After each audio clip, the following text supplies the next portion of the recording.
Welcome to the West Ham Voice. Thank you for joining me on a Friday morning. Well, how was your Thursday? Well, I guess in the world of West Ham, Thursday should have been a great day for us with the arrival of the very first head coach of the club ever. But instead, it was one of mixed emotions, really, wasn't it? Because no sooner did we hear about the confirmation, the worst kept secret at West Ham, that Julen Lopetegui was to be our head coach after the departure of David Moyes. No sooner did we hear that than we heard the news that Lucas Paqueta has been charged by the FA for spot fixing. Right. If you're new to the channel, please do hit that like button. Please do hit the subscription. Please do become a subscriber as well. It doesn't cost you anything to be a subscriber. If you haven't got a YouTube account, you can set one up on your email address. You don't have to add any content. You just set an account up and then become a subscriber of this channel. That would be wonderful. Anyway, let's get on with it. So the arrival of Julen Lopetegui, like I said, is the first head coach in the club's history. But of course, a dark cloud is already looming over his head with the news that the FA has charged Lucas Paqueta with spot fixing in 4 matches, of which 3 were played in the 2022-23 season and 1 was played at the beginning of the 23-24 season. I'll come on to Lopetegui in a moment, but let's focus now on Paqueta. Spot fixing is a much more serious allegation than the betting charges that were levied against Ivan Toney last year. Outcome of such a spot fixing allegation could be a very lengthy ban. It could even mean a lifetime ban for the player. So what has he been charged with? Well, there are 4 specific allegations. The first of which was the lunge on Bubu Kaya Sumare in a 2-0 defeat against Leicester in the 2022-23 season, in which Paqueta received a yellow card. And then on the 12th of March 2023, a late challenge on John McGinn in a 1-1 draw against Aston Villa, another yellow. And then on the 21st of May 2023, another poor challenge on Crescencio Somerville in a 3-1 win over Leeds United, the 3rd yellow. And my apologies, the one for Bournemouth was the beginning of this season. That should have said August 2023 and not 2024. I apologize for that. That was the 1-1 draw away to Bournemouth when he had made a shove on Ilya Zabani right at the end of the game. Bit unnecessarily, really. Now, to be honest with you, of the 4 yellow cards, the last one seemed quite innocuous. It didn't even look like it should have been a yellow card, to be really honest. And it did seem a little bit odd as to why Paqueta made that sort of challenge. To be honest, in the beginning of the season, the FA, ironically, were already investigating the first 3 yellow cards. So by the time it came to the Bournemouth game, they were already looking into Paqueta and the betting irregularities that were going on. Now, why investigate? Well, for each of the games, there were irregular betting patterns in the Brazilian island of Paqueta, in which the player grew up in and he adopted the name of. Although the action of being booked didn't really affect the outcome of the game, spot fixing in matches is considered to be serious enough to determine a very lengthy ban, as it has, as per the FA stated it was. And the statement came out and they said, the intention of affecting the betting market in order for one or more persons to profit from betting. So that's what they believe has happened. Now, the full statement of the FA goes like this. The player has been charged with 4 breaches of FA Rule E5.1 in relation to his conduct in the club's Premier League fixtures, the ones that I've just mentioned: Leicester City in November 2022, Aston Villa in March 23, Leeds United in May 23, and Bournemouth in August 23. It's alleged, the statement goes on, it's alleged that he directly sought to influence the progress, conduct, or any other aspect of or occurrence in these matches by intentionally seeking to receive a card from the referee for the improper purpose of affecting the betting market in order for one or more persons to profit from that betting. Now, in regards to two additional charges for Paquetá, the statement continued. Paquetá has also been charged with two breaches of FA Rule F3 in respect of alleged failures to comply pursuant to FA Rule F2. Now, Rule E5, as referred to above, relates to the integrity of participants, whilst Rule F2 affords the FA the ability to demand the handing over of documents or other materials relating to that investigation. Meanwhile, Rule F3 covers the failure to comply with the requirements as set out in Rule F2. Have you got all that? Basically, they asked Paquetá for evidence, or they asked for Paquetá for some documentation, or his phone, or his laptop, or anything else that may have that they could have investigated further for these allegations. But according to them, he didn't fully comply. Now, interestingly, Paquetá himself has come out with a statement on Thursday saying, I'm extremely surprised and upset to see that the FA have decided to charge me for 9 months. I've cooperated with every step of their investigation and provided all the information I can. So he's already suggesting that the FA, he's given the FA everything that they've asked for. He went on to say, I deny these charges in their entirety, and I will fight with every breath to clear my name. Due to the ongoing process, I will not provide any further comment. So now there have been two cases in the past that most fans may or may not be aware of in spot fixing, where spot fixing charges were made. One of them goes back to 2018, where defender Bradley Wood, who then played for Lincoln Town, in 2018, he was found guilty of two spot fixing charges and got a 6-year ban for doing so. The other one was more recent. This was for Kainan Isaac, where when he was playing for Stratford Town in 2022, he was found guilty of multiple spot fixing charges in which he received a 10-year ban plus a further 18 months for placing or enabling almost 350 bets over a 5-year period. The individuals who placed bets had their betting patterns investigated. So the people that were placing these bets were investigated to see what kind of bets they were putting in, whether there was a consistency in the type of bets that they were placing, whether they were betting on other players or other matches or other individuals, etc., or whether they were only placing their bets on the matches that were related to those two footballers, to Wood and to Isaac. It was found in both these cases that bets were placed only specifically on the players. In both cases, again, there was evidence found that the players were in regular communication with the friends who were placing these bets as to when they should be placed, what games they should be betting on, and so on and so forth. Key messages were found on their phones and other electronic equipment to corroborate this. Now, for Paquetá, the FA have to be certain that bets placed on the player by individuals on Paquetá Island were only placing their bets on the player himself. Now, when the allegations were first mentioned last summer, it was suggested that brand new accounts had been opened, ironically, on the Betway platform, which is West Ham's sponsors, and specific bets were placed on Paquetá getting yellow cards in the 4 games that have been mentioned. However, there's nothing to suggest that Paquetá himself had been in communication with any of those people who were placing the bets. Now, Paquetá has also stated that he has cooperated. I've just read you the statement that he made. He's cooperated with the investigation, and he even handed over, he says, his mobile phone.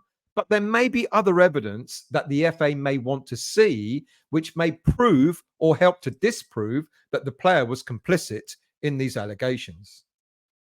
So what's going to happen next? Well, there's going to be an independent regulatory commission, an IRC, which is an independent body established by the FA to handle these kinds of disciplinary matters. The hearing will consist of 3 independent commissioners who are not part of the FA Council. Their decisions are based on hearings and evidence presented during the proceedings. The IRC will ensure transparency and impartiality. Paqueta and his lawyers will be expected to attend this hearing. One, I don't know how many there might be. There might be just the one. There may be more. The IRC will then publish written reasons for their decisions, allowing stakeholders and the public to understand the rationale behind the decisions made. The IRC primarily are concerned with maintaining discipline and upholding the rules of the game. Now, how long might this all take? It's been suggested that given that the FA have now charged Paqueta, a hearing could be convened as early as August, perhaps, maybe even earlier. Now, what does this mean for the player in his immediate future? Well, quite clearly, any transfer hoped for in this summer transfer window is scuppered. You know, whether it been to Manchester City or whether it been to PSG or any other team that may have been interested in Paqueta, that looks dead and buried right now. However, should this all be concluded and the player is found not guilty, perhaps in the January transfer window in 2025, there could be a transfer on the cards. Or Paqueta might have to wait until next summer, 2025, in order to get his move. Now, should the player be found guilty, then he could face a ban of anything between 6 months to a lifetime ban. I've mentioned in Isaac's case, the IRC actually were prepared to give him a 5-year ban, but the FA contested this and they wanted a lifetime ban imposed because of the severity of the charges. In the end, he got a 10-year ban plus another 18 months on top. In the case of Isaac, there were 350 betting irregularities, but that is not considered to be the case for Paqueta. It's really, really hard to judge what ban could be imposed on the player. If found guilty, I'm guessing it could be several years. It certainly isn't going to be several months. And it could spell the end of a 26-year-old's career in top flight football. If he got anything like a 4 or 5 year ban or more, then he's going to be He'd be out of football for those years. And no club is going to wait for him. And then by then, even if he does come back, even at the age of 30, 31, his best years of his career would have already been gone. Now, the club itself, West Ham United, they've issued a statement in support of Paqueta. They've said that the club acknowledges receipt of the FA charge received by Lucas Paqueta for alleged breaches of their rules. Lucas categorically denies the breach and will continue to robustly defend his position. The club will continue to stand by and support the player throughout the process and will make no further comment until the matter is concluded. Now, in fairness, this really is down to the player and the player alone. The club itself, from what I understand, won't necessarily get involved in the case itself. It's the individual and his representatives, his lawyers, etc., who are going to have to sort of contest these charges. Now, how does this affect Julen Lopetegui? Or to be more specific, how does this affect the transfer budget that he and Tim Steidten may have been promised by the board? Now, in the case of Paqueta, if the case gets heard around the time the new season starts, around August time, and if he is found guilty, not only would Lopetegui and Steidten not have the potential £85 million available to them for transfers to rebuild the squad, Lopetegui and Steidten, they will also have to fill the gap. If the player is found guilty, they've got to fill that gap. They've got to fill the Paqueta gap. Not only do we already need at least half a dozen or more players to strengthen the squad that we will end up with, that will be another big player that we won't have available that we've got to replace. Now, it's common knowledge that Lopetegui walked out of Wolves because of broken promises over transfer funds. Could lightning strike twice for the head coach? The West Ham transfer budget has been calculated at something like around £200 million. Now, of that, 15 there was 15 million that might be coming in from the sale of Said Benrahma if we sell him. Around £6 million came in for Pablo Fornals, around 1 million for the sale of Connor Coventry, and 9 million from the sale of Thilo Kehrer. There was also suggestion that there was going to be around £40 million, or there was around £40 million from the winter transfer window that's passed, which we didn't spend, or which David Moyes didn't spend. So that's a total of around 70 odd million pounds. Add that to the Paquetá money, and that brings you to about 156 million pounds. Plus, there may still be further income from other players leaving, such as Naya Fagerd for around 30-35 million.